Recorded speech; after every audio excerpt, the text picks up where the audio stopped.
अगर आपने अभी तक सभी पार्ट नहीं देखे हैं तो आपको मेरे YouTube चैनल पर सारे पार्ट मिल जाएंगे। पहले जाकर उन्हें जरूर देखिए, फिर इस पार्ट को आगे देखें ताकि आपको पूरी कहानी अच्छे से समझ आए। नूटो ने लीफ से विद्रोह करने के बाद ओरोचिमारू को पुनर्जीवित करने के लिए अनकोमेदा राशि को पकड़ने का निश्चय किया क्योंकि उसके शरीर पर ओरोचिमारू का कस सील था।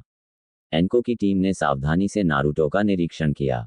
उसी समय नारुतो के फोरहेड प्रोटेक्टर पर एक खरोंच दिखाई दी जो एक रोग निंजा का प्रतीक थी।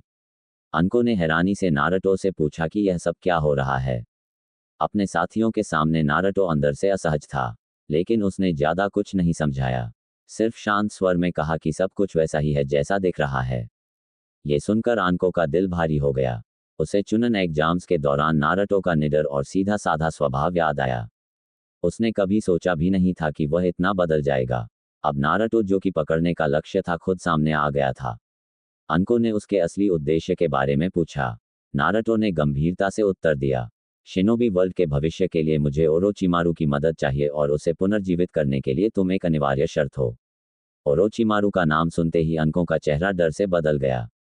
उसने नारुतो पर भ्रष्ट होने का आरोप लगाया और हैंड साइंस बनाकर fire style dragon fire jutsu छोड़ा।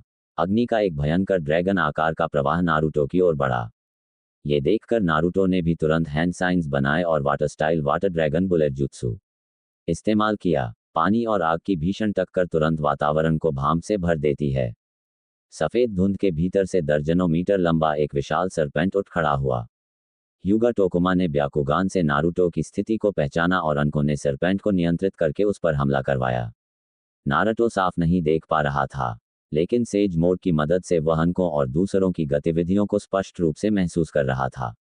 उसने पीछे हटकर बचाव किया और हैंड साइंस बनाकर अर्थ style swap of the underworld का प्रयोग किया। अचानक बने दलदल ने तुरंत उस विशाल सरपेंट को निगल लिया। ये देखकर एनको हैरान रह गई। क्या नारुतो की चाक्रा नेचर तो विंड नहीं थी, लेकिन सच्चाई ये थी कि विंड रिलीज को छोड़कर नारुतो सभी अन्य चक्रा नेचर्स का प्रयोग कर सकता था। वह अपने पिछले जीवन में सिर्फ विंड रिलीज में सबसे निपुण था। होका के बनने के बाद उसने अन्य चक्रा नेचर्स भी विकसित कर ली थी। अब वह वही नूटो नहीं था जो केवल शैडो क्लोन और रसेंगन जानता था। अचानक अबुरा में मूटा ने अपनी पीठ का बगजार खोला और हजारों कीट नारुतो की ओर लपके। अबुरा में क्लैन की तकनीकों के परिणाम अप्रत्याशित होते थे, इसलिए नारुतो ने उन्हें हल्के में नहीं लिया। उसने हैंड साइंस बनाए और fire style great flame bullet का प्रयोग किया जिससे एक विशाल अग्निगोला निकलकर सभी कीटों को भस्म कर गया। ये देखकर एनको ने हिडन शैडो स्नैक हैंड से नारुतो पर हमला किया, लेकिन नारुतो की आकृति अचानक गायब हो गई। जब वह फिर प्रकट हुआ, वह अनको के पीछे था और उसके गले पर हाथ मारकर उसे बेहोश कर दिया। अनको तुरंत जमीन पर गिर गई। उसने देखा कि जमीन पर पड़ा कुनाए एक अजीब फॉर्मूला से अंकित था। उसे ठंडा पसीना छूट गया। वह समझ गई कि यह फोर्थ होकागे की फ्लाइंग थंडर गॉड टेक्निक थी। वह नारुतो से सवाल करना चाहती थी, लेकिन मौका नहीं मिला और वह होश खो बैठी। गंभीर भाव से नारुतो ने फुसफुसाया, मुझे माफ करना। फिर उसने बेहोश एनको को उठाया और वहां से गायब हो गया। युगा टोकुमा ने तुरंत ब्याकुगान से क्षेत्र को स्कैन किया, लेकिन कई किलोमीटर तक नूटो का कोई निशान नहीं था। मैंने कभी नहीं सोचा था कि नटो सचमुच लीफ से द्रोह करेगा। स्थिति को संभालने में असमर्थ मूटा और टोकुमा ने गांव में लौटकर सारी बात बताने का निश्चय किया।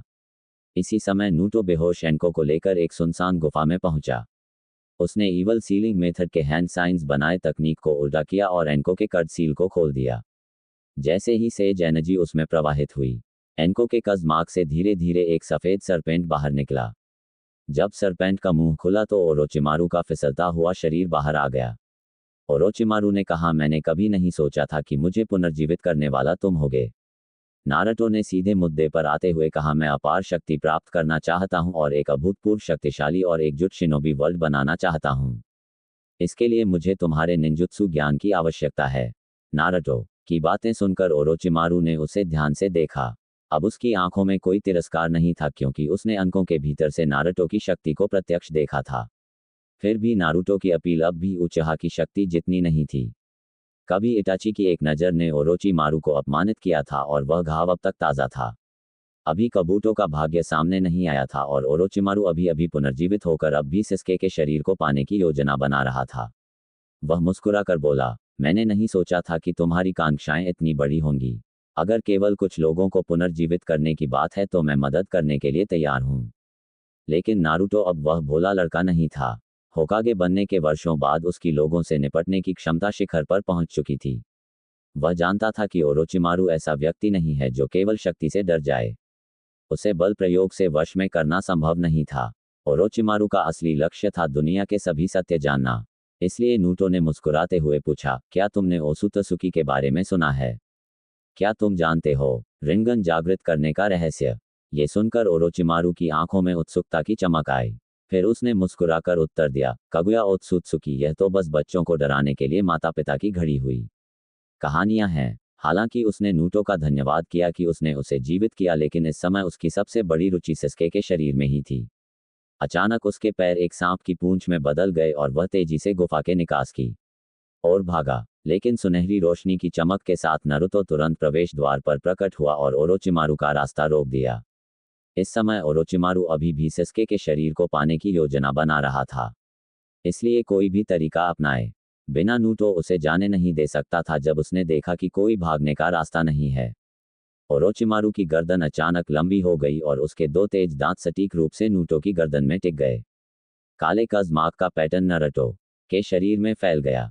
ओरोचिमारू ने कज़माक की शक्ति का उपयोग नारुतो को अस्थायी रूप से लकवाग्रस्त करने के लिए करना चाहा, लेकिन वह नहीं जानता था कि यह काला कज़मार्ग वास्तव में प्राकृतिक ऊर्जा के अवशोषण को तेज कर सकता है। जो सेज जुत्सु का उपयोग नहीं कर सकता उसके लिए इसका बाधक प्रभाव जरूर होता, लेकिन नारुतो के लिए यह बेकार था। नारुतो ने अपने कोहनी से ओरोचिमारू का सिर स्थिर किया और अपनी आंखें बंद कर ली। स्थिर रहते हुए उसने प्राकृतिक ऊर्जा इकट्ठा की।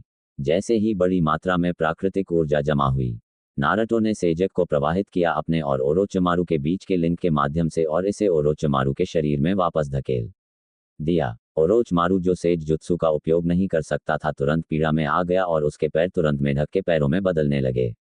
निराश ओरोचिमारू को अपना वर्तमान शरीर छोड़ना पड़ा।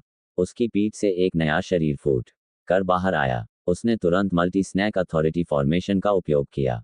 हजारों सांपों को भेजा जो कुसुनागी सोर्ड्स लिए हुए थे, नारुतो की ओर भागे। सांपों की संख्या देखकर नारुतो ने शांत मुस्कान दी। यह एक जुत्सु था जिसे वह हमेशा से आजमाना चाहता था। नारुतो ने एक शैडो क्लोन बनाया जो जमीन पर बेहोश पड़े अंगों को ले गया।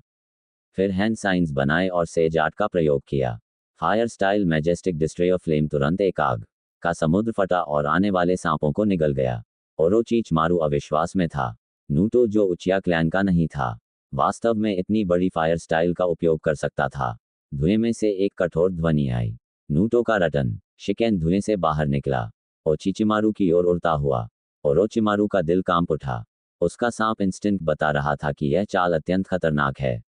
उसने तुरंत अपनी उंगली को काटा और हाथ जमीन पर पटक दिया। ट्रिपल रासिंगान सक्रिय किया, लेकिन रासिंगान नारुतो के रासिंगन को बिल्कुल भी रोक नहीं सका। ओरोचिमारू का शरीर अनिवार्य रूप से उसमें फंस गया।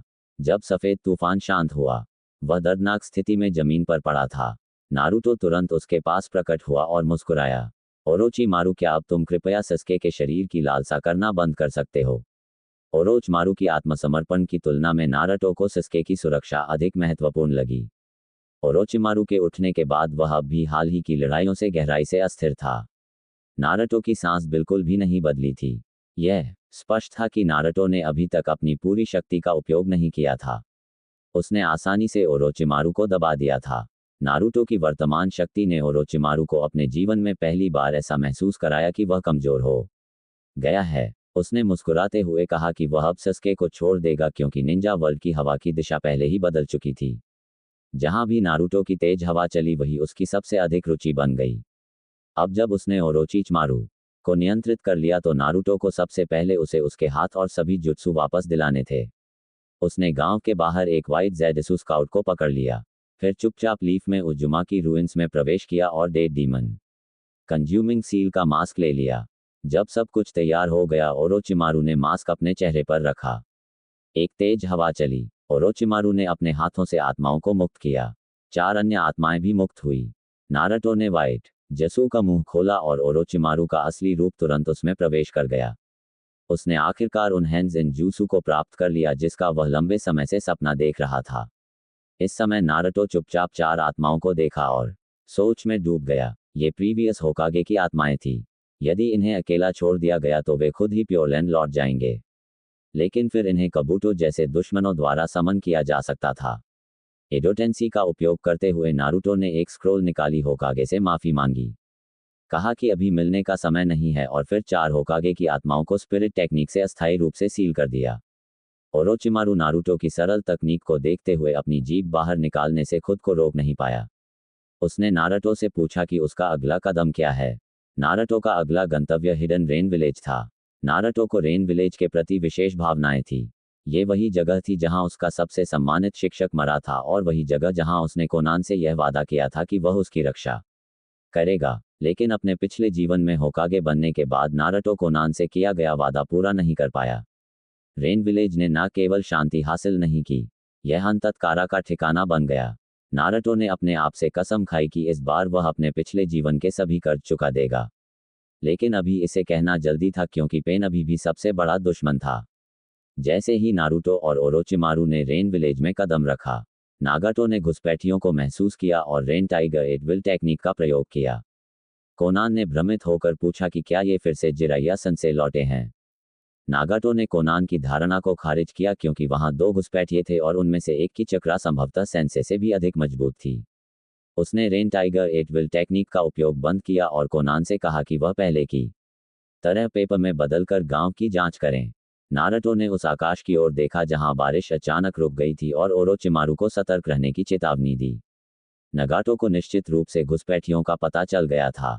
नारुतो ने प्राकृतिक ऊर्जा इकट्ठा करने के लिए 2 शैडो क्लोनस बनाए। जब सब तैयार हो गया, उसने एक पेपर बटरफ्लाई पकड़ा, जानबूझकर अपनी स्थिति प्रकट की। जल्दी ही कागज की चादरें इकट्ठा हो गई। पेन ने कोनान की स्थिति की जानकारी देने से पहले उसने पेन को रिपोर्ट किया कि घुसपैठिए नेटो और ओरोचिमारू हैं। नारुतो आखिरकार पेन और अमीगाकुरे के साथ अपनी निर्णायक लड़ाई करने वाला था। उसी समय कोनान ने अपने पेपर बटरफ्लाइज के जरिए नारुतो और ओरोचिमारू को अमीगाकुरे में घुसते हुए देखा। नाइन टेल्स जिचिरिकी को अपने दरवाजे पर देख नगाटो ने कोनान को पहले उन्हें रोकने के लिए कहा। तैयारियां पूरी होने के बाद वह 6 पार्ट्स ऑफ पेन को पूरी ताकत से हमला करने भेजेगा। जल्द ही कागज के टुकड़े इकट्ठा होकर नारुतो और बाकी के सामने कोनान का रूप धारण कर लेते हैं। कोनान नारुतो से पूछती है कि वह बार बार क्यों आया है और उसका उद्देश्य क्या है। नारुतो मुस्कुराता है और कहता है कि वह यहाँ अपने वरिष्ठ से किया वादा पूरा करने आया है। ये सुनकर कोनान समझ जाती है कि उनके सामने मुश्किल खड़ी है। कोनान तुरंत अपने पीछे से कागज के हमले करती है। नारुतो ना तो बचता है और ना ही घबराता है। वह अपने हाथ में एक विशाल रसेंगान बनाकर ढाल की तरह आगे रखता है। कागज को रोकते हुए वह रसेंगान को लगातार आगे धकेलता है। नारुतो को पास आता देखकर कोनान का शरीर अचानक अनगिनत कागज की चादरों में बदल जाता है जो तेजी से नारुतो की ओर उड़ती है। नेटो सतर्क रहता है और देखता है कि कई कागज पर एक्सप्लोसिव टैग्स लगे हैं। कोनान के इशारे पर वे टैग नेटो के बिल्कुल पास फटते हैं। लेकिन नारुतो के पास फ्लाइंग थंडर गॉड है, इसलिए ऐसा हमला उसे चोट नहीं पहुंचा सकता। धमाका थमने पर धुएं में नारुतो का कोई निशान नहीं मिलता। कोनान चौंक जाती है। अचानक नारुतो की आवाज उसके पीछे से आती है। वह कोनान की तकनीक की तारीफ करता है और कहता है कि यह अब भी उतनी ही निपुण है। जैसे ही नारुतो का हाथ कोनान की गर्दन पर वार करने वाला होता है, एक काला रड अचानक पीछे से नारुतो के सिर पर हमला करता है। नारुतो तुरंत पलटकर उस ब्लैक रड को पकड़ लेता है। जिराया की घटना के बाद दोनों पुराने साथी आखिरकार आमने सामने थे। पेन कोनान को पीछे हटने का आदेश देता है और ऑलमाइटी पुश का इस्तेमाल करता है। एक प्रबल प्रतिकर्षण बल आता है, लेकिन नारुतो बल पहुंचने से पहले ही फ्लाइंग थंडर गॉड का इस्तेमाल करके पीछे टेलीपोर्ट हो जाता है। वह सीधे मुद्दे पर आता है और देवापात से कहता है कि उसे नगाटो के असली शरीर तक ले चले। ये सुनकर देवापात थोड़ा हैरान होता है। जैसा उसने सोचा था, जिराया सन से पहले ही पेन का रहस्य जान चुका था। इस पल पेन खुद को भगवान कहता है और स्वाभाविक रूप से नूटो की मांग ठुकरा देता है। नूटो सामने खड़े 6 पेन को ध्यान से देखता है। ये वही हैं जिन्हें उसने कोनोहा की लड़ाई में हराया था। उसे उनके सारे कौशल याद थे। अचानक एनिमल पाथ ने एक समनिंग बीस्ट बुलाकर नारुतो पर हमला कराया। नारुतो उछलकर एक विशाल रसिंगान से उस बीस्ट को हरा देता है, लेकिन तभी उसका शरीर हवा में अटक जाता है। पेन का अदृश्य कमिलियन अपनी जीभ से नारुतो को कसकर लपेट लेता है। अगले ही पल ऑलमाइटी पुश से तेजी से बड़ा हुआ ब्लैक रड नारुतो के चेहरे पर हमला करता है। नारुतो को मजबूरन फ्लाइंग थंडर गॉड का इस्तेमाल करना पड़ता है। पेन नारुतो के मुंह में पकड़े कुनाई को देख सोच में पड़ जाता है। तो यही है फोर्थ होकागे की फ्लाइंग थंडर गॉड टेक्निक। कोई आश्चर्य नहीं कि वह पिछले वार से बच गया। ओरोचिमारू ऊपर से देख रहा था और तारीफ में जीभ दबाकर बोला, जिराइया के सारे शिष्य वाकई शानदार हैं। पेन ने हाथ उठाकर यूनिवर्सल पुल का इस्तेमाल किया। नारुतो को अपनी ओर खींचते हुए एक शूरापात जानलेवा वॉर करने बढ़ता है। नारुतो तुरंत हैंड साइंस बनाता है और पोल का इस्तेमाल करते हुए एक ग्रेट फ्लेम बुलेट छोड़ता है। पोल की शक्ति से आग का गोला तेजी से विशाल हो जाता है। लेकिन देवापात बिना डरे यूनिवर्सल पुल को जारी रखते हुए दूसरे हाथ से एक बैरियर खड़ा कर देता है और लपटों को रोक लेता है। नूटो पास खींचा जाता है और जैसे ही असुरापात उसे भेदने वाला होता है, नारुतो फिर से फ्लाइंग थंडर गॉड का प्रयोग करके बच निकलता है। लेकिन देवापात पहले से ही यह सोचकर तैयार था कि नारुतो बचने के लिए फ्लाइंग थंडर गॉड का इस्तेमाल करेगा। इसीलिए नारुतो ने पहली बार जब फ्लाइंग थंडर गॉड का प्रयोग किया तो देवापात ने रेनेगन की शेयर्ड विशन से सभी कुनाई की जगह याद कर ली थी। नारुतो जैसे ही दोबारा प्रकट होता है, एक और ऑलमाइटी पुश से तेज किया गया ब्लैक रोड उस पर हमला करता है। नारुतो चौंक जाता है, लेकिन सेज मोड की संवेदनशीलता से वह किसी तरह उस वॉर से बच निकलता है। इस आदान प्रदान के बाद नारुतो सोचने पर मजबूर होता है, ये पेन तो उन पेन से कहीं ज्यादा ताकतवर है जिनसे मैंने पिछले जीवन में लड़ा था। बेशक, क्योंकि पिछले जीवन में जब नारुतो ने पेन से लड़ाई की थी तब पेन पहले ही कोनोहा को नष्ट करने के बाद घायल था। देवापात नारुतो से कहता है कि 6 बनाम 1 की लड़ाई को नीच ना कहे। नारुतो मुस्कुराता है और जवाब देता है कि वह अब वो नारुतो नहीं रहा जो बस सेज मोड सीखने के बाद पहली बार लड़ाई में उतरा था। नारुतो 36 शैडो क्लोनस बनाता है और पेन को चारों ओर से घेर लेता है। फिर मजाक में पेन से कहता है, अब तुम भी तो 6 बनाम 1 लड़ रहे हो। आखिरकार मेरा प्रतिद्वंदी भगवान है। नारुतो के सारे शैडो क्लोनस सेज मोड में होते हैं। देवापात को छोड़कर बाकी पेन फ्रॉग कटा के वार सहन नहीं कर पाते। जल्द ही मैदान पर सिर्फ देवापात बचता है। नारुतो के बाकी क्लोन एक साथ हमला करते हैं। संकट के समय देवापात ऑलमाइटी पुश से सारे क्लोन उड़ा देता है। लेकिन तभी एक फ्लाइंग थंडर गॉड कुनाले उसके सामने गिरता है। अगले ही पल नारुतो खुद रसेंगन लिए टेलीपोर्ट होता है और उसे देवापात के सीने में दे मारता है। नारुतो ने सभी 6 पेन को हरा दिया। उसने देवापात के शरीर में मौजूद ब्लैक रोड का उपयोग करके नगाटो का ठिकाना ढूंढ लिया। इस तरह एक जीवन बाद आखिरकार भविष्यवाणी के 2 बच्चे फिर से आमने सामने आ ही गए। अगर आपको ये कहानी पसंद आई हो तो वीडियो को लाइक और शेयर करना बिल्कुल मत भूलिएगा और हाँ, पार्ट 4 मिस ना हो इसके लिए चैनल को सब्सक्राइब जरूर कीजिए। आपका प्यार और सपोर्ट ही हमें और भी रोमांचक कहानियां लाने की ताकत देता है। यहीं पर इस वीडियो को खत्म करते हैं। मिलते हैं अगले पार्ट में।